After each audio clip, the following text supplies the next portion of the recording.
how to make informed decisions when buying or selling real estate. Joining me is real estate expert Nicolas Markou. Good morning, Nick. It's good to see you.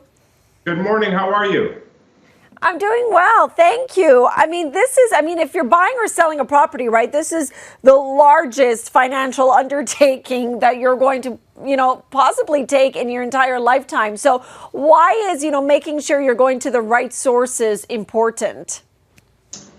I think it's worth noting today that there's a lot of information going around with what's going on with the real estate market, where it's going, how am I affected as a seller or a buyer. So I think it's really a time that we need to be diligent on what kind of information we let affect our real estate decision.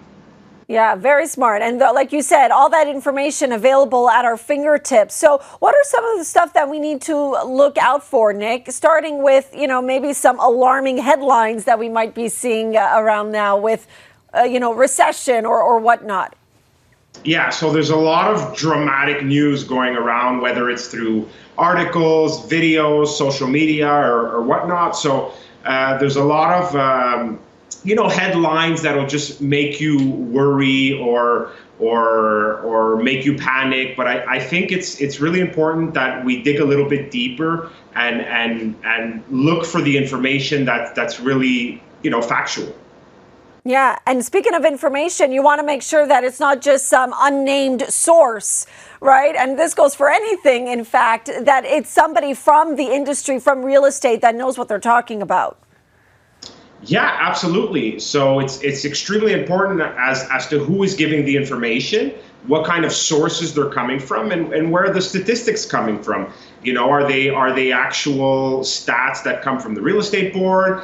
Is the person who's giving the information someone from the industry? Are they a mortgage broker? Are they an investment advisor or a realtor? So all those things play a big role, and I think it's important to really take a step back and get informed as much as possible, and this way everyone can make the decision that is best for them. Yeah. And do you see that oftentimes people will, read that headline or whatever it is and not sort of take into account the full content of an article per se and base their decisions based on that? I think it happens quite often, and I think more so that information is even repeated a lot of times. For example, it could say something like, "Oh, real estate to drop 30% in Quebec," and then you read through the article or you watch the video, and in fact it's just a prediction or it's something that hasn't even happened yet. And then what will happen is that information will get repeated without actually going through, getting the real information.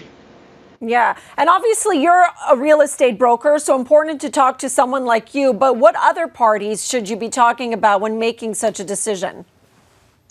I think, like we said before, anyone who's in the industry, mortgage broker, investment advisor, real estate agent, and I would even suggest to speak to more than one, because even throughout the real estate community or the mortgage brokers, everyone will have their own opinions as well. So nobody really knows where things are going to go. We just tend to assume things are going to go in this way with all the information we collect. So it's important to not only speak to a real estate broker or a mortgage broker, etc., but I would even speak to more than one, because it's subjective information, and unless you speak to me, then I'll know exactly what's happening.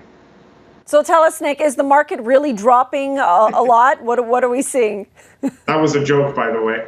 But the market is it's dropping a little bit. The January stats came out recently. I think there was about a 7% drop in price as opposed to January of last year. So it's not dramatic. Keep in mind that last year we were at a very high level of pricing, so it's normal that it pulls back a little bit. But the numbers are not dramatic, right? I think even in the condo market in the island of Montreal, it's something like 1 or 2% price difference. So nothing too alarming has happened yet. Okay, yet. Hopefully not. Okay, thank you so much, Nick. Thanks for helping us get informed.